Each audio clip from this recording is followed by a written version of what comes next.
உட்காருங்க. ஏய், உட்காருங்க. உட்காருங்க. மாண்பு உட்காருங்க. மாண்பு உறுப்பினர் உட்காருங்க. தம்பி உட்காருங்க. அரசியல் கொத்து நேயர்கள் அனைவருக்கும் வணக்கம். நான் உங்கள் ஷஃபி. இன்னும் கொஞ்ச நாள் போக போக சட்டமன்றத்தில் ரெண்டு கட்சியும் அடிச்சுக்கிட்டு உருண்டுருவாங்க போல இருக்கு. ஏன்னா அந்த நிலைமையில தான் இன்னைக்கு சட்டமன்றமே நடந்துகிட்டு இருக்கு. பாதி பேர் கிளம்பி அடிக்கிறதுக்கெல்லாம் வர ஆரம்பிச்சிட்டாங்க. ஏவா வேலு பிடிச்சி போ அப்படின்ற மாதிரி பின்னாடி தள்ளி விடுற நிலைமைக்கு சட்டமன்றம் இப்போ போயிட்டு இருக்கு. எனக்கு என்ன ஒரு விஷயம் புரியல அப்படின்னு சொல்லி பார்த்தீங்கன்னா, 74 ஆண்டு பழமையான கட்சி அப்படிங்கிற மாதிரி சொல்றீங்க. எங்கள் கட்சி தான் நாகரிக கட்சி அப்படிங்கிற மாதிரி சொல்லிக்கிறீங்க தவிர்த்து சட்டமன்றத்தில் யாராச்சும் கொஞ்சமாச்சு நாகரிகமாக நடந்துக்கிறாங்களான்னு சொல்லி கேட்டால் அது பிம்பிலிக்கு பிலாப்பியாக தான் இருக்குது. அதாவது ஏதோ ஒரு இடத்துல வந்து ஆளுங்கட்சியை சார்ந்தவங்க ஏதோ ஒன்று தப்பாக பேசிட்டாங்க அப்படிங்கிறதுனால இவங்களுக்கு கோவம் வந்து கத்துறாங்க, கதறாங்க, கூச்சல் போடுறாங்கன்னா பரவாயில்ல. இது 2 தடவை 3 தடவை ஒரு 4 தடவை கத்துனா கூட சரி பரவாயில்ல, ஏதோ ஆதங்கப்பட்டு கத்துறாங்கன்னு சொல்லலாம். எதுக்கு எடுத்தாலும் எஞ்சி நின்று கத்துறாங்க, கதறாங்க, அதுவும் ஒருமையில் பேசுறது, கமெண்ட்டை பாஸ் பண்ணுறது, மைக்கில் பேசினாதான் வார்த்தையா, மைக் இல்லாமல் என்ன வேணாலும் பேசலாமா அப்படின்னு சொல்லிட்டு ராஜ்மோகன்லாம் கேட்குறாப்புல கையை நீட்டுறது, அந்த ஆக்ஷன்ஸை பார்க்கும்போதே ரொம்ப கொடூரமாக தான் இருக்குது. அதெல்லாம் நம்ம என்ன சொல்கிறதுனே தெரியல. இதில் வேற அவங்கவுங்க இடத்துல நின்று கத்துனா கூட பரவாயில்ல, கத்த ஆரம்பித்தாலே பின்னாடி இருக்கிற 50 பேர் குடுன்னு முன்னாடி ஓடி வந்து என்ன என்ன என்ன அப்படின்னு சொல்லிட்டு எகிரிட்டுலாம் வராங்க. இதில் சரி ஓகே போய் உட்காருங்க அப்படிங்கிற மாதிரி சொன்னால் அவங்கவுங்க இடத்துல போய் உட்காரணும்ல. ஆனால் அது கூட இல்லாமல் சரி ஓகே பக்கத்தில் உட்காருவோம் அப்படின்ற மாதிரி இந்த ஸ்கூலில் சின்ன பசங்கள்லாம் டீச்சரை பார்த்துட்டு டபார்னு உட்காருவாங்க தெரியுமா, அந்த மாதிரி இடம் மாதிரிலாம் உட்காடுறாங்க. அதுக்கு சபாநாயகர் நீங்கள் எந்த இடத்துல உட்காந்துருக்கீங்க, நீங்கள் எந்த கட்சி, போய் ஒழுங்காக உங்கள் இடத்துல உட்காருங்க. உங்கள் இடத்துல உட்காரலன்னா நான் யாரையும் உங்கள் கட்சி சார்ந்து பேசவே விட மாட்டேன் அப்படிங்கிற மாதிரி அசிங்கப்படுத்துறாப்புல. இந்த நிலைமைக்கு வந்துருச்சு திமுக கட்சி. உறுப்பினர் உட்காருங்க. நான் பேசுறேன். உட்காருங்க. இடத்துல உட்காருங்க. நீங்க உட்காருங்க. நீங்க எல்லாம் உட்காருங்க. நீங்க எல்லாம் உட்காருங்க. முதல்ல நீங்க உட்காருங்க. நீங்க எல்லாம் உட்காருங்க. நீங்க எல்லாம் உட்காருங்க. நான் பேசுறேன். உட்காருங்க. நீ உட்காரு. நீங்களே உட்காருங்க. இதுல எனக்கு என்ன ஒரு விஷயம் புரியல அப்படின்னா, இப்ப கண்டிப்பா அவங்களுக்கே தெரிஞ்சிருக்கும். ஏன்னா அவங்களே வந்து சபாநாயகர் கிட்ட கோரிக்கைலாம் வைக்கிறாங்க. எல்லாமே ரீல்ஸாக போயிடுது. எல்லாம் ரீல்ஸாக எடுத்து கட் பண்ணி போடுறாங்க. எல்லா மக்களும் லைவை பார்த்துக்கிட்டு இருக்காங்க. நீங்கள் அவை நீக்கம் பண்ணால் கூட அதை எடுத்து ரீல்ஸாக போடுறதுனால ஷேர் ஆயிடுது அப்படிங்கிற மாதிரி. அப்போ அவங்களுக்கே நல்லா தெரிஞ்சிருக்கு. முன்னாடி மாதிரிலாம் கிடையாது. இப்போ மக்கள் எல்லாரும் சட்டசபையை உட்காந்து பார்க்க ஆரம்பிச்சிட்டாங்க அப்படின்னு சொல்லிட்டு. அப்போது இத்தனை கோடி மக்கள் சட்டசபையை லைவில் பார்த்துக்கிட்டு இருக்காங்க அப்படிங்கிறது நல்லா தெரிஞ்ச இவங்களே இப்போ இப்படியெல்லாம் பண்ணுறாங்க அப்படின்னா, ஒருவேளை சட்டமன்றத்தில் நடக்கக்கூடிய விஷயங்கள்லாம் வெளியே லைவாக வரல, மக்களுக்கெல்லாம் தெரியல அப்படிங்கிற பட்சத்தில் எப்படியெல்லாம் பேசுவாங்க, எப்படியெல்லாம் நடந்துப்பாங்க. இதில் கொடுமை என்ன அப்படின்னு சொல்லி பார்த்தீங்கன்னா, பண்ணுற ஆர்ப்பாட்டத்தெல்லாம் இவங்க பண்ணிக்கிட்டு நாங்கள் எப்பயுமே சபாநாயகருடைய பேச்சுக்கும் சொல்லுக்கும் கட்டுப்பட்டு நடக்கக்கூடிய கட்சியாக தான் இருக்கோம், எங்கள் சட்டமன்ற உறுப்பினர்கள் எல்லாமே அதுக்கு கட்டுப்பட்டு தான் நடந்துட்டு இருக்காங்க. ஆனால் எது ஆளுங்கட்சியாக இருக்காங்க பார்த்தீங்களா தாவேகா அரசு, அவங்க தான் எதையுமே கேட்க மாட்டாங்கன்ற குற்றச்சாட்டு வேற. அதாவது இவ்வளோ தூரம் லைவ்ல எல்லாத்தையும் டெலிகாஸ்ட் பண்ணுறாங்க. எப்பயுமே பார்த்தீங்கன்னா திமுக கட்சியை சார்ந்த யாராச்சும் ஒருத்தவங்க ஏதாச்சும் ஒன்று பேசுறாங்கன்னா அவங்க பேசி முடிச்சதுக்கு அப்புறமா பதில் சொல்றேன் அப்படின்னு சொல்லிட்டு ஆளுங்கட்சி சார்பாக யாராச்சும் எஞ்சி நின்றாலே அதுக்கு கத்துவாங்க. ஓகேவா? ஸோ இந்த மாதிரி வேலையெல்லாம் பண்ணுறது இவங்க எவ்வளவோ சொல்லுவாங்க. சபாநாயகர் எஞ்சி நின்றுட்டாருன்னா என்ன சண்டையாக இருந்தாலும் சரி, என்ன கூச்சலாக இருந்தாலும் சரி, அவங்க இடத்துல அமர்ந்தரணுன்றது ரூலு. அதை பார்த்து தாவேகா கட்சியில் இருக்கிற 50 பேரும் சபாநாயகர் எஞ்சாலே உட்கார்ந்துருவாங்க. ஆனால் அதை கூட ஃபாலோ பண்ண மாட்டாங்க திமுக கட்சியை சார்ந்தவங்க. ஆனால் அவங்க இந்த குற்றச்சாட்டை எடுத்து தாவேகா கட்சி மேலே போட்டுட்டு இருக்காங்க. கட்டுப்பாடு இல்லாம நீங்க 19 நீங்க பேசிட்டு எங்க மேல குற்றச்சாட்டு வைக்கிறது எந்த விதத்துல நியாயம்? நான் கேட்கிறேன். ஒன்னும் இல்லைங்க, இவ்வளவு காரசாரமான விவாதம் எங்கிருந்து ஆரம்பிச்சிச்சுன்னு சொல்லி கேட்டீங்கன்னா, சிஎம் சார் வந்து பரந்தூர்ல ஏர்போர்ட் வராது, நாங்க ரத்து பண்ணிட்டோம், நாங்க எப்பயுமே விவசாயிகளுடையும் மக்களுடையும் தான் நிற்போம் அப்படிங்கிற மாதிரி அனௌன்ஸ் பண்ணிட்டாங்க இல்லையா. அங்கிருந்து தான் இவங்க வந்து கத்திக்கிட்டு கதறிக்கிட்டே இருக்காங்க. ஒரு பக்கம் திமுக சைட்லேருந்து எப்படி காமிக்கிறதுக்கு முயற்சி பண்ணுறாங்கன்னு சொல்லி கேட்டிங்கன்னா, நாங்கள் எதுக்காக குரல் கொடுக்குறோம்னு நினைக்கிறீங்க? எங்களுக்காகவா? எங்களுக்காகலாம் கிடையாதுங்க, தமிழ்நாட்டு மக்களுக்காக, பொருளாதார வளர்ச்சி இருக்கணும் தமிழ்நாட்டில் அப்படிங்கிறதுக்காக தான் 2வது ஏர்போர்ட் வரணும்னு சொல்லி பரந்தூரில் ஐடென்டிஃபை பண்ணி வச்சிருக்கோம். அதை நீங்கள் வந்த உடனே ஈஸியாக ரத்தலாம் பண்ணிட்டு போறீங்க அப்படிங்கிறதுக்காக தான் நாங்கள் குரல் கொடுக்குறோம் அப்படிங்கிற மாதிரி சொல்கிறாங்களே தவிர்த்து சிடிஆர் நிர்மல்குமார் அவங்க கதறதுக்கான காரணம் அது கிடையாது. அதுக்கான காரணம் என்ன தெரியுமா அப்படிங்கிறத ரொம்ப ஓப்பனாகவே சொல்லிட்டாப்ல. G2 மாப்பிள்ள அங்கே நிறைய இடம் வாங்கி போட்டிருக்காப்புல. அண்ட் இவங்கெல்லாம் பிளாக் மணியால் நிறைய இடத்தெல்லாம் வாங்கி போட்டிருக்காங்க. ஸோ இதுக்காக தான் இவ்வளவு கத்துறாங்க கதறாங்க அப்படிங்கிற மாதிரி சொன்ன உடனே 50 பேரும் மறுபடியும் கத்த ஆரம்பிச்சிட்டாங்க. அதிகமாக கவலைப்பட்டு இங்க கதறுபவர்கள் அனைவரும் பாத்தீங்கன்னா ஒண்ணு G2 மாப்பிள்ளைக்காக இருக்கட்டும், இல்லைன்னா அதுல கருப்பு பணத்தை கொண்டு போய் முதலீடு செய்தவர்களாக இருக்கட்டும், வேற யாருக்காகவும் இருக்காது. அதாவது சிடிஆர் நிர்மல்குமார் ரொம்ப கிளியர் அண்ட் கிளாரிட்டியாவே சொல்லிட்டாப்ல. இப்போ இருக்கிற ஏர்போர்ட் இருக்கு இல்லையா, சென்னை ஏர்போர்ட் மீனம்பாக்கத்தில், இதுல இயர்லி பாத்தீங்க அப்படின்னா 30 மில்லியன் வரைக்கும் பேசஞ்சர்ஸை ஹேண்டில் பண்றதுக்கான கெப்பாசிட்டி இருக்குது. இப்போ புதுசா ஒரு டெர்மினல் கட்டிட்டு இருக்காங்க. அந்த டெர்மினல் கட்டுறதுனால இன்னொரு பாத்தீங்க அப்படின்னா ஒரு 5 மில்லியன் பீப்புள் எக்ஸ்ட்ராவா இயர்லிக்கு நம்ம வந்து ஹேண்டில் பண்ணக்கூடிய கெப்பாசிட்டி வந்து கிடைச்சிடும். அண்ட் அது மட்டும் இல்லாம இன்னொரு டெர்மினலும் கட்ட போறோம், டெர்மினல் 5. அந்த டெர்மினல் 5 வந்து கட்டிட்டாங்க அப்படிங்கிற பட்சத்தில் 20 மில்லியன் அடிஷனல் பேசஞ்சர்ஸை இயர்லி ஹேண்டில் பண்ணக்கூடிய கெப்பாசிட்டி வந்துடும். ஸோ எப்படி பார்த்தாலும் ஃபியூச்சரில் 50 மில்லியனுக்கு மேலே பீப்புளை வந்து பேசஞ்சர்ஸை வந்து ஹேண்டில் பண்ணுறதுக்கான கெப்பாசிட்டி சென்னை ஏர்போர்ட் மீனம்பாக்கத்தில் இருக்கியா அதில் மட்டுமே இருக்கும் அப்படிங்கிற மாதிரி சொல்லிட்டாப்ல. அண்ட் ஆகுனா பெங்களூர் ஏர்போர்ட்டை தான் நீங்கள் கம்பேர் பண்ணி பேசுகிறீங்க.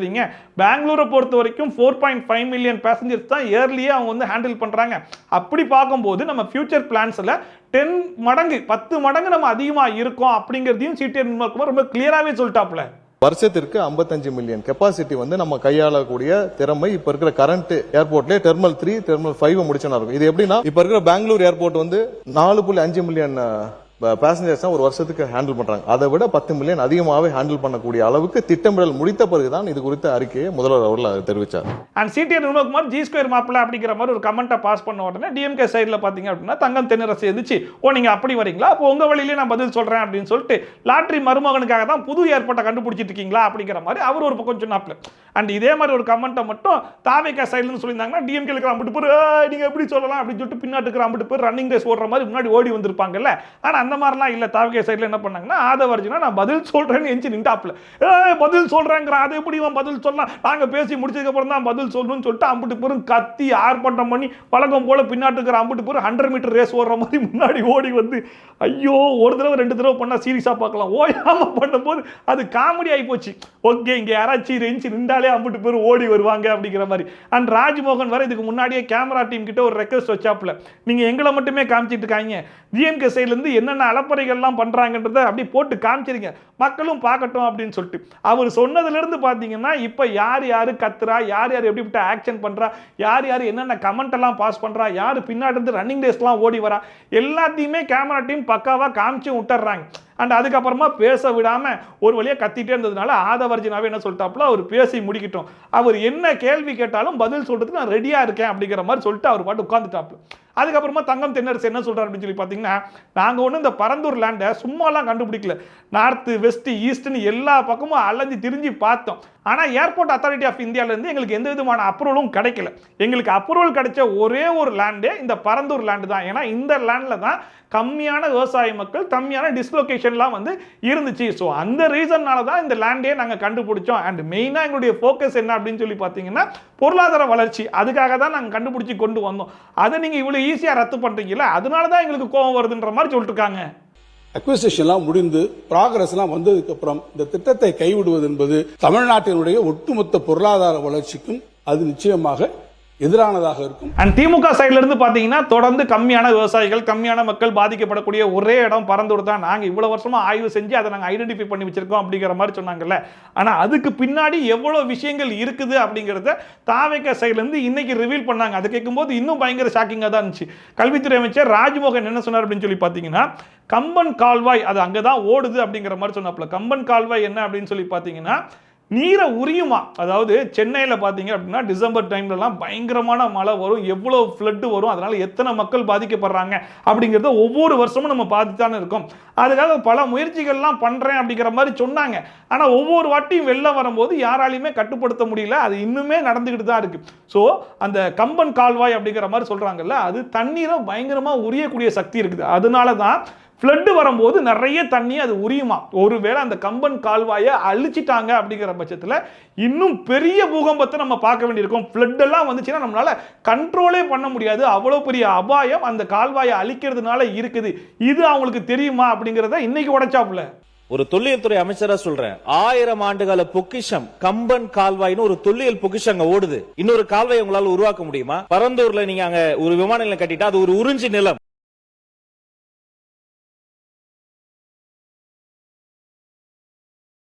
முழுக்க முழுக்க ஆதவர்ஜனா அடிச்சு பயங்கரமா காலி பண்ணார் இல்லையா. அந்த நேத்து பாத்தீங்க அப்படின்னா சிடிஆர் நிர்மல்குமார் தான் போட்டு பயங்கரமா பங்கமா கலாய்க்கலாம் செஞ்சுட்டாப்ல. அண்ட் மோஸ்ட்லி பாத்தீங்கன்னா திமுக இருந்து சொல்லக்கூடிய பாயிண்ட்ஸ் பொய் அப்படிங்கிறதையும் இவர் ப்ரூவ் பண்ணிட்டாப்ல. ப்ரூஃபோடவே என்னென்ன சொல்லியிருந்தாங்கன்னு சொல்லி பார்த்தீங்கன்னா, என்விரான்மெண்டல் கிளியரன்ஸே கிடைச்சிருச்சு அப்படிங்கிற மாதிரி சொல்லியிருப்பாங்க போல இருக்கு. என்விரான்மெண்டல் கிளியரன்ஸ்லாம் கிடைக்கவே இல்லை.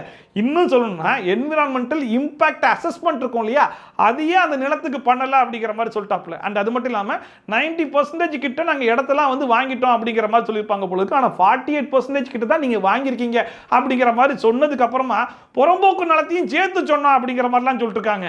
அதாவது இப்ப இருக்க கரண்ட் ப்ராஜெக்ட்ல நிறைய தவறான தகவல் கொடுக்கப்பட்டிருக்கு. அதாவது என்விரான்மெண்டல் கிளியரன்ஸ் வாங்கிட்டோம்னு சொல்லிருக்காங்க. கிடையாது, என்விரான்மெண்டல் கிளியரன்ஸ் வாங்கப்படவில்லை. அதாவது என்விரான்மெண்டல் இம்பாக்ட் அசஸ்மெண்ட் கூட இதுக்கு பண்ணல. அண்ட் சிடிஆர் நிர்மல்குமாரை பொறுத்த வரைக்கும் இந்த மாதிரி பாயிண்டால அடிக்கிறது மட்டும் இல்லை, இவங்க பண்றாங்கல்ல சில விஷயங்கள், அதுக்கு பதிலாலையும் அடிச்சு விட்டுருவாப்ல. அந்த மாதிரி தான் ஏதாச்சும் பேசினாலே எல்லாரும் டப்பு டப்பு டப்பு டப்புன்னு எஞ்சி நின்று இருந்தாங்களா, அதுக்கு சிடிஆர் நிர்மல்குமார் என்ன சொன்னார் அப்படின்னா, சும்மா எஞ்சி நிற்கிறதுக்கு இது ஒன்றும் பிடி பீரியட் கிடையாது, உட்காருங்க அப்படிங்கிற மாதிரி சொல்லிட்டாப்ல. இந்த ஸ்கூல்ல எல்லாம் பார்த்தீங்கன்னா பசங்க அடுத்து பிடி பீரியட் எப்போ வரும்னு காத்துட்டு இருப்பாங்க. பெல் அடிச்சோன்னே பிடி பீரியட் அப்படிங்கிற மாதிரி எந்திரிச்சு அப்படி கத்திக்கிட்டு ஓடி வருவாங்கல்ல, அந்த மாதிரி தான் நாங்கள் பேச ஆரம்பிச்சாலே திமுக சைடுடைய சட்டமன்ற உறுப்பினர்கள் ஒவ்வொரு வாட்டியும் பண்றாங்கன்றத நக்கல் நையாண்டியோட வங்கமா கலாய்ச்சி விட்டாப்ல. எல்லாத்திற்கும் எந்திரிக்க வேண்டியது, இது ஒண்ணு பிடி பீரியட் இல்ல, பிடி பீரியட் இல்ல, எல்லாத்துக்கும் எந்திரிச்சு உட்கார அளவுக்கு. ஜி ஸ்கொயர் மாப்பிள்ளைன்னு சொன்னா என்ன தவறு இருக்கு? ஜி ஸ்கொயர் மாப்பிள்ளைன்னு ஊரே சொல்லுச்சு, என்ன தவறு இருக்கு? அண்ட் பரந்தூர் நிலத்தை பத்தி அமைச்சர் கீர்த்தனா அவர்களும் ரொம்ப டீடைலா சொன்னாங்க. ஒவ்வொரு சீசன்லயும் அங்க என்னென்ன அறுவடை பண்ணுவாங்க, என்னென்ன விவசாயம் பண்றாங்க அப்படிங்கிற டீடைல்ஸை ஃபுல்லா சொன்னாங்க. அண்ட் அங்க இருக்கிற 2 கால்வாயை பத்தி அவங்களுமே ரொம்ப டீடைல்டா சொன்னாங்க. சென்னையில் ஃப்ளட்டு வரும்போது இந்த கால்வாய் மட்டும் இல்லைன்னா இன்னும் பயங்கரமாக பாதிக்கப்படும் அப்படிங்கிற மாதிரி சொன்னாங்க. அண்ட் அது மட்டும் இல்லாமல் நான் உங்ககிட்ட ஒரு கேள்வி ஒன்று கேட்குறேன் அப்படிங்கிற மாதிரி சொன்னாங்க. சென்னை ஏர்போர்ட்டுக்கு சென்ட்ரல்லேருந்து அப்ரூவலே கொடுத்துட்டாங்க. கொடுத்ததுக்கு அப்புறமும் ஏன் அந்த பணியை நீங்க வந்து பண்ணவே இல்லை, என்ன எதுக்காக நீங்க வந்து ஹோல்டில் வச்சிருந்தீங்கன்றதுலாம் உங்களுக்கு தான் தெரியும் அப்படிங்கிற மாதிரி அவங்க ஒரு பக்கம் கலாய்ச்சி விட்டாங்க. அண்ட் அது மட்டும் இல்லாமல் சொல்றீங்கல்ல பொருளாதார வளர்ச்சி அப்படின்னு சொல்லிட்டு இப்போ வரைக்கும் சென்னை ஏர்போர்ட்ல மட்டுமே 41% எலக்ட்ரானிக் எக்ஸ்போர்ட் நடந்துகிட்டு தான் இருக்குது. நீங்க சொல்ற மாதிரி செகண்ட் ஏர்போர்ட் வந்துச்சுன்னா இன்னும் வளர்ச்சி அடையும், அதுல எனக்கு மாற்று கருத்தெல்லாம் கிடையாது. பட் இருந்தாலும் மக்கள் பாதிக்கப்படாத, விவசாய மக்கள் பாதிக்கப்படாத இடம் எங்க இருக்கு அப்படிங்கறத ஐடென்டிஃபை பண்ணி கண்டிப்பா அங்க நாங்க வந்து ஒரு ரன்வேயை கொண்டு வருவோம், ஒரு ஏர்போர்ட்டை கொண்டு வருவோம் அப்படிங்கிறதையும் சேர்த்தே சொன்னாங்க.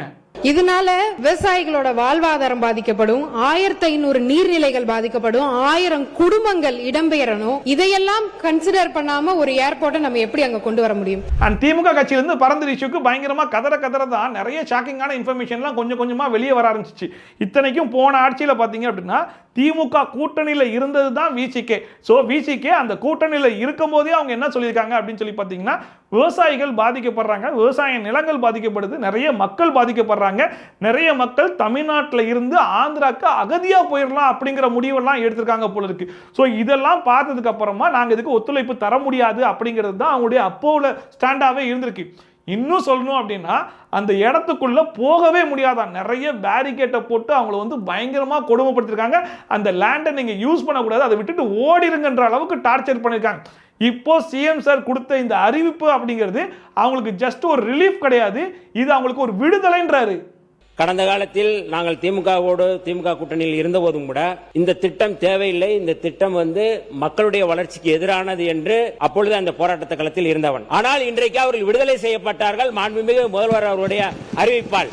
அண்ட் பரந்தூர்ல ஏர்போர்ட் கொண்டு வரல, அதை நாங்கள் ரத்து பண்ணிட்டோம் அப்படிங்கிற மாதிரி சிஎம் சார் சொன்னார் இல்லையா. இதுக்கு யாரெல்லாம் ஆதரவு தெரிவிக்கிறீங்க அப்படிங்கிற மாதிரி கேட்கும்போது திமுகவை தவிர்த்து மோஸ்ட்லி பார்த்தீங்கன்னா எல்லாருமே ஆதரவு தெரிவிச்சாங்க. எல்லாருமே செகண்ட் ஏர்போர்ட் வேணும் அப்படிங்கிறத சொன்னாங்க. அண்ட் தாவேக்காவுடைய ஸ்டாண்டும் அதுவாக தானே இருக்குது.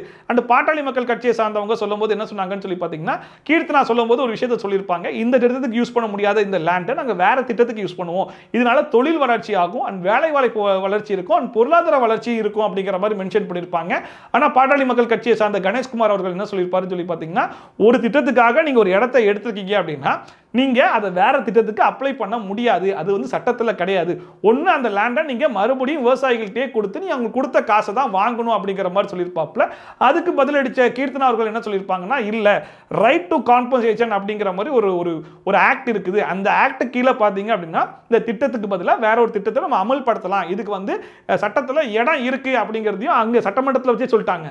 ஒரு இடத்த எடுத்தோம்னா அந்த பயன்பாட்டுக்கு தான் யூஸ் பண்ணணும்னு மாண்புமிகு உறுப்பினர் அவர் சொல்லியிருந்தாங்க. Right to fair compensation and transparency in land acquisition, rehabilitation and resettlement act 2013 clause 1999 படி ஒரு குறிப்பிட்ட திட்டத்திற்கு கையகப்படுத்தும் நிலம் அத்திட்டம் சில காரணங்களால் செயல்படுத்த இயலவில்லை எனில் மற்ற பொது திட்டங்களுக்கு அரசு ஒதுக்கீடு செய்து உத்தரவு வழங்கிட சட்டங்களில் வழிவகை உள்ளது. அண்ட் இன்னைக்கு சட்டமன்றம் பயங்கர பிரளயமானதுக்கு ரெண்டு மெயினான காரணம் இருக்கு. அதுல ஒண்ணு என்ன அப்படின்னு சொல்லி பாத்தீங்கன்னா, திமுக சைடுல இருந்து எப்பயுமே லஞ்சம் ஊழல் இதுக்கெல்லாம் ஆதாரம் இருக்கா அப்படிங்கிற மாதிரி கேட்டுக்கிட்டு இருப்பாங்க இல்லையா. அதுக்கு இன்னைக்கு ஆதரவர்ஜினா பயங்கரமான சம்பவமா பண்ணி விட்டாப்புல, மொத்தமா சேர்ந்து ஒரு கறி கொத்து பரோட்டாவே போட்டு விட்டாப்புலன்னு சொல்லணும்.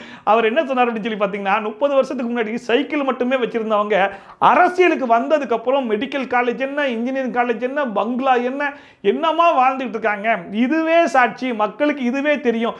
இந்த மாதிரிலாம் ஊழல் பண்ணாங்க அப்படிங்கிறது தெரிஞ்சதுனால தான் மக்கள் தூக்கி போட்டாங்க. இதுக்கப்புறம் அவங்களால தேர்தலை கூட சந்திக்க முடியாது அப்படிங்கிற மாதிரி என்ன அடிங்கிறீங்க. 30 வருஷத்துக்கு முன்னாடி யார் யாரெல்லாம் சைக்கிள்ல வந்து அரசியலுக்குள்ள வந்தாங்களோ, இன்னைக்கு யார் யாரெல்லாம் மெடிக்கல் காலேஜ் கட்டியிருக்காங்களோ, யார் யாரெல்லாம் இன்ஜினியரிங் காலேஜ் கட்டியிருக்காங்களோ, யார் யாரெல்லாம் பெரிய பெரிய பங்களா வந்து அரசியல் வந்து பேர் கட்டியிருக்காங்களோ, அங்கதான் உண்மையான ஆதாரம் மக்கள் பார்வையில் இருக்கு. மக்கள் தேர்தல் அரசியலில் தூக்கி எறிவார்கள். அதுலயும் குறிப்பா இவங்க வந்து டைரக்டா அதை வாங்கினா மாட்டிப்பாங்க அப்படிங்கிறதுனால பினாமி பேர்ல தான் வாங்கிட்டு இருக்காங்க. அதுலயும் குறிப்பா இந்த மலையை சுரண்டுறது, மைனிங், என்னென்ன எங்கெங்கெல்லாம் கை வைக்க முடியுமோ எல்லா வேலையும் பார்த்துட்டு இருக்காங்க. அண்ட் இது எல்லாத்தையுமே வந்து அவங்க பேர்ல வாங்கினா மாட்டிப்பாங்கிறது நல்லா தெரிஞ்சுதான் பினாமி பேர்ல வாங்குறாங்க. முதல்ல அந்த பினாமியெல்லாம் பிடிச்சி உள்ள போடுங்க. எந்தெந்த பினாமிக்கு எந்தெந்த சட்டமன்ற உறுப்பினர் வராங்க, யார் வராங்க அப்படிங்கிறதுலாம் தெரிஞ்சுச்சுன்னா அதுவே ஆதாரம் அப்படிங்கிற மாதிரி ஆதவர்ஜினா பேசினாப்புல. இப்போ இவ்வளவு நேரம் ஆதவர்ஜினா பேசினதுல பார்த்தீங்க அப்படின்னா, இந்த கட்சியை சார்ந்தவங்க இவங்க அவங்க அப்படிங்கிற மாதிரி எதையுமே அவர் மென்ஷன் பண்ணல. பொதுவான கருத்து தான் சொன்னாப்புல. இவர் பேசினதை ஆப்போசிட்ல இருக்கிற மற்ற எல்லாருமே தானே கேட்டுருந்தாங்க. யாருமே டென்ஷன் ஆகலை, யாருமே கத்தலை, யாருமே கதறல, யாருமே கூச்சலிடலை. ஆனால் யார் கத்திருப்பா கதறிருப்பான்னு நினைக்கிறீங்க? எஸ், திமுக சார்ந்த அம்புட்டு பேர் கிளம்புட்டா அப்படின்னு சொல்லிட்டு வழக்கம் போல ரன்னிங் ரேஸ் ஓடிட்டு பின்னாடி இருந்து முன்னாடி வந்து கையை நீட்டுறது என்ன, அசிங்கமா திட்டுறது என்ன, என்னென்னமோ பண்ணிட்டாங்க. விட்டா கொஞ்ச நேரம் 2 பேரும் வந்து அடிச்சு உருண்டிருப்பாங்க போல இருக்கு. அந்த அளவுக்கு பயங்கர பிரளயமாகி போச்சு. ஸோ ராஜ்மோகனும் கேட்டாப்புல, நம்ம செங்கோட்டையனும் கேட்டாப்புல. அதாவது ஆதவர்ஜினா பேசும்போது நிறைய விஷயங்களை சொன்னார். ஆனால் கடைசி வரைக்கும் யாரு என்ன எந்த கட்சி எதையும் சொல்லலை. உங்களுக்கு ஏன் கோபம் வருது அப்படின்னு சொல்லி கேட்டாப்புல. ஏன் கோபம் வருதுன்னா, லஞ்சம் ஊழல்னு சொன்னால் அவங்களுக்கு தானே கோபம் வரும். அதனால தான் நியாயப்படி அவங்களுக்கு கோபம் வருதுன்ற மாதிரி தான் இருந்துச்சு. மாண்புமிகு அமைச்சர்களே, முதல் இந்த பினாமியை பிடிச்சி உள்ள தூக்கி போடுங்க. அங்க அடிச்சா யாரு குரல் கொடுக்கறாங்களோ, அங்க அடிச்சா யார் எந்திரிச்சு பேசுறாங்களோ அங்கதான் ஆதாரம் இருக்கு. ஆனா இந்த ஒரு விஷயம் பயங்கர பிரளயமாச்சு அப்படின்னு சொல்லி பாத்தீங்கன்னா, இன்னொரு விஷயம் என்ன சொல்லி கேட்டீங்கன்னா, தாவிகா கட்சியை சார்ந்த எம்எல்ஏ முஸ்தபா அவர்கள் என்ன சொன்னாருன்னா, திமுகவை பொறுத்த வரைக்கும் நாங்கள் முஸ்லீமுக்கு பயங்கர ஆதரவாக இருந்திருக்கோம், முஸ்லீம்காக நாங்கள் அதை பண்ணியிருக்கோம் இதை பண்ணியிருக்கோம் அப்படிங்கிற மாதிரி சொல்றாங்களே தவிர்த்து, முஸ்லீம் தீவிரவாதிகள் அப்படிங்கிற மாதிரி மென்ஷன் பண்ணி பேசிக்கிறதே திமுக காரங்க தான் அப்படிங்கிற மாதிரி சொன்ன உடனே அதுக்கும் கத்த ஆரம்பிச்சிட்டாங்க, கதற ஆரம்பிச்சிட்டாங்க. பின்னாடி இருந்து பயங்கரமா ஓடி வந்து என்னென்னமோ பண்ணிட்டாங்க. ஆனால் முஸ்தபா அவர்கள் ரொம்ப கிளியர் அண்ட் கிளாரிட்டியாக சொல்லிட்டாப்புல, நான் ஒன்றும் பத்திரிகையில் வந்த விஷயங்களை வச்சு பேசலை, என்கிட்ட ஆதாரமே இருக்கு, நான் அந்த ஆதாரத்தை வச்சு தான் பேசுகிறேன் அப்படின்னு சொல்லிட்டு. பட் இருந்தாலும் சட்டமன்றத்தில் பார்த்தீங்க அப்படின்னா, இந்த மாதிரி நம்ம மதம் சம்பந்தப்பட்ட விஷயங்கள் எல்லாம் பேசும்போது வெளியே சட்ட ஒழுங்கு பிரச்சனைகள் வருவதற்கான நிறைய வாய்ப்பு இருக்குது. அப்படிங்கிறதுனால சபாநாயகரும் முடிஞ்ச அளவுக்கு இந்த டாப்பிக்கை விட்டு வெளியே வாங்க, இதை பற்றி பேச வேணாம் அப்படிங்கிற மாதிரி சொல்லி ரொம்ப நேரம் ஆச்சு. இந்த பிரச்சனைக்கு தான் அம்பிட்டு பேர் அங்கேருந்து ஓடி வந்து அது இதுன்னு பண்ணாங்க. முஸ்லீம்களுக்கு வந்து இதை இடஒதுக்கீடு பண்ணி கொடுத்ததே நாங்கள் தான் அப்படிங்கிற மாதிரி சொன்னாங்க. பட் அதுக்கு எவ்வளவு கஷ்டப்பட்டு எவ்வளவு கோரிக்கைகள் வச்சு எப்படியெல்லாம் வாங்கணும் அப்படிங்கிற மாதிரி பாட்டாளி மக்கள் கட்சியை சார்ந்தவங்களும் சொன்னாங்க, கம்யூனிஸ்ட் கட்சியை சார்ந்தவங்களும் சொன்னாங்க. ஸோ இது எல்லாத்தையுமே வந்து ஒரு பெரிய டிஸ்கஷனாக வந்து போச்சு. கடைசியில் சபாநாயகர் சொல்லிட்டாப்புல முஸ்தபா அவர்கள்கிட்ட, நீங்கள் ஆதாரம் இல்லாமல் இதுக்கப்புறம் நீங்கள் பேசக்கூடாது, ஆதாரத்தை என்கிட்ட வந்து கொடுங்க, அந்த ஆதாரத்தை நான் கண்ணால் பார்த்ததுக்கு அப்புறமா தான் உங்களை நான் இதுக்கப்புறம் பேசவே அனுமதிப்பேன் அப்படிங்கிற மாதிரி ஸ்ட்ரிக்டா சொல்லிட்டாப்புல. முஸ்தபா அவர்களும் அவர்கிட்ட இருந்து அந்த ஆதாரத்தெல்லாம் கொண்டு போய் சபாநாயகர் கிட்ட சப்மிட் பண்ணாரு. அவரு எல்லாத்தையும் பார்த்தாரு, வெரிஃபை பண்ணாரு. சரி ஓகே, இது நான் ஆய்வுக்கு எடுத்துக்கிறேன் அப்படிங்கிற மாதிரி சொன்னாப்புல. பட் இதுக்கப்புறம் உங்களை இருந்தாலும் நான் பேச அனுமதிக்க மாட்டேன், ஏன்னா நீங்க மத சம்பந்தப்பட்டு பேசுறீங்க அப்படிங்கிறதுனால இது வந்து சில பிரச்சனைகளையும் குழப்பங்களையும் உருவாக்கும், அதனால இதோட இந்த டாபிக்கை முடிச்சுக்கோங்க அப்படிங்கிற மாதிரி சொன்னாரே தவிர்த்து இதை நான் அவையிலிருந்து நீக்கிறேன் அப்படிங்கிற மாதிரி சொல்லவே இல்லை. ஏன்னா தாவேகா கட்சியை சார்ந்தவங்களே பல பேர் சொன்னாங்க, நீங்க இவ்வளவு கத்தி கூச்சல்றதுக்கு பதிலா ஆதாரத்தை காட்டு, ஆதாரம் இருந்தா பேசு, ஆதாரம் இல்லையா சபாநாயகர்கிட்ட ரெக்வெஸ்ட் பண்ணுங்க, அதை அவையில இருந்து நீக்க சொல்லி. ஆனா அது எதுவுமே பண்ணாம சும்மா சும்மா கத்தி கதறிட்டு இருந்தா நாங்க என்ன பண்றது அப்படிங்கிற மாதிரி சொல்லியிருப்பாங்க. ஆனா கடைசியில சபாநாயகர் அதை அவை நீக்கம் கூட பண்ணல. இதுல இருந்து என்ன ஏதுங்கிறத நீங்களே புரிஞ்சுக்கோங்க. முஸ்லிம் தீவிரவாதி என்று 5 முறை பேசினவர்கள் இந்த திமுக காரர்கள் என்பதை இந்த இடத்தில் நான் சொல்ல கடமைப்பட்டிருக்கின்றேன். முஸ்லிம் தீவிரவாதி பேசியிருக்கிறாங்க, முஸ்லிம் தீவிரவாதி பேசியிருக்கிறாங்க. அண்ட் நேத்து ஒருத்தர் கமெண்ட்ல வந்து மென்ஷன் பண்ணியிருந்தார், ரொம்ப சுவாரஸ்யமான ஒரு இன்சிடென்ட் ஒன்று நடந்துச்சு, அதை நீங்க மிஸ் பண்ணிட்டீங்களே அப்படின்னு சொல்லிட்டு. அது என்ன அப்படின்னு சொல்லி பார்த்தீங்கன்னா, ஹையர் எஜுகேஷன் மினிஸ்டர் விஸ்வநாதன் இருக்கார் இல்லையா, அவர் வந்து அதை படிக்கும்போது ஒவ்வொரு விஷயத்தையும் 2 வாட்டி வந்து படிச்சிருந்துருப்பாப்புல. அதுவும் யாரும் குறுக்கிட்டாங்கன்னு வைங்களேன், அந்த 2ங்கிறது 10, 14 போச்சு. 2014, 2014ன்றதுலாம் ஒரு 40 வாட்டிக்கு மேலே சொல்லிட்டு இருந்தாப்புல. அதை பார்த்துட்டு கே.என். நேரு அவர்கள், அவர் கவிஞராக இருக்கலாங்க, அதுக்காக ஒவ்வொரு 2 வாட்டி படிச்சுக்கிட்டு இருந்தா என்னைக்குங்க அவர் முடிக்கிறது அப்படிங்கிற மாதிரி கேட்டிருந்துப்பாப்புல. அது வந்து சட்டமன்றத்தில் பயங்கர ஃபன்னா 50 பேர் குலுங்கி சிரிச்சிட்டு இருந்தாங்க. அதுலேயும் குறிப்பாக கனிமொழி இருக்காங்க இல்லையா, எம்எல்ஏ தாவேகா கட்சியை சேர்ந்த எம்எல்ஏ கனிமொழி, அவங்கெல்லாம் அந்த ஸ்கூலில் ஒளிஞ்சு போய் சிரிச்சுட்டு வருவாங்க பாருங்க. அந்த மாதிரி ஆதவர்ஜினாக்கு பின்னாடி எல்லாம் போய் உட்கார்ந்து ஒளிஞ்சிருந்துலாம் சிரிச்சுட்டு வந்தாங்க. முடியாது என்றார்கள், நடக்காது அரசியல் நகர்வுகள் என்றார்கள், முடியாது என்றார்கள், நடக்காதது என்றார்கள். ஒவ்வொரு வார்த்தையும் 2 தடவையா பதிவு பண்றது, எத்தனை மணிக்கு இது முடிக்கிறது? சட்டமன்றத்தை பொறுத்த வரைக்கும் ஒரு பக்கம் ஃபன்னியான மூமெண்ட்ஸ் நிறைய நடந்தாலும் இந்த மாதிரி காரசாரமான விவாதங்கள் நிறைய நடக்கத்தான் செய்யுது. பட் என்ன இருந்தாலுமே 2 பேருமே சட்டமன்றத்துக்கு, சட்டசபைக்குன்னு ஒரு மாண்பு இருக்கு, ஒரு மரியாதை இருக்கு, ஒரு நாகரிகமா நடந்துக்கணும் அப்படிங்கிறதுலாம் அவங்கவங்க உணரணும். 74 ஆண்டு பழமையான கட்சி எங்க கட்சி அப்படிங்கிற மாதிரி பெருமையா பேசுறது மட்டும் இல்லாம எங்க தலைவர் நாகரிகமா பேசுறதுக்கு தான் சொல்லி கொடுத்திருக்காரு அப்படிங்கிற மாதிரி சொல்றதெல்லாம் பேச்சா இல்லாம நடவடிக்கையில காமிக்கணும். நீங்க மற்றவங்களுக்கு எக்ஸாம்பிளா இருக்கணும். யார் யாரெல்லாம் சட்டமன்றத்துக்கு முதல் தடவையா வந்திருக்காங்களோ அவங்களுக்கு ஒரு எக்ஸாம்பிளா திகழ வேண்டியதே இவங்க தான். ஆனா இவங்க ஒஸ்டான எக்ஸாம்பிளா இருக்காங்க. பட் ஒரு விஷயம் மட்டும் நல்லா தெளிவா தெரிஞ்சு போச்சு. இப்போ இவங்க என்ன நோக்கத்துல வந்து இந்த லைவை கட் பண்ண சொல்றாங்க அப்படின்னு சொல்லிட்டு அந்த லைவை மட்டும் கட் பண்ணிடவே கூடாது. சட்டசபையில யார் யார் என்னென்ன எப்படி எல்லாம் பேசிட்டு இருக்காங்க, எப்படி எல்லாம் பண்றாங்க அப்படிங்கிறத நம்ம பார்க்கறது மட்டும் இல்லாம அவங்க வெளியே வந்து அவங்களே பார்க்கும்போது தான் ஓ இப்படிலாம் பண்றோமா அப்படிங்கிறத உணர்ந்து அட்லீஸ்ட் அப்பயாச்சும் மாறுறாங்களா அப்படிங்கிறது நம்ம பொறுத்து இருந்து தான் பார்க்கணும். ஸோ அவ்வளோதான், மோஸ்ட்லி எல்லாத்தையுமே கவர் பண்ணிட்டேன்னு நினைக்கிறேன். ஏதாச்சும் மிஸ் பண்ணியிருந்தா மறக்காம கமெண்ட் செக்ஷன்ல போட்டு விடுங்க, அதையும் நம்ம சேர்த்து கவர் பண்ணிடலாம். ஓகேவா? ஸோ மீண்டும் வேற ஒரு நல்ல சந்தர்ப்பத்தில் மறுபடியும் ஒரு நல்ல வீடியோ உங்களுக்கு சந்திக்கிறேன். Back from Shafi. Tata, bye bye, and take care. தடக்கு தடக்கு தடக்கு தடக்கு தடக்கு தடக்கு தடக்கு தடக்கு தடக்கு தடக்கு தடக்கு தடக்கு தடக்கு தடக்கு தடக்கு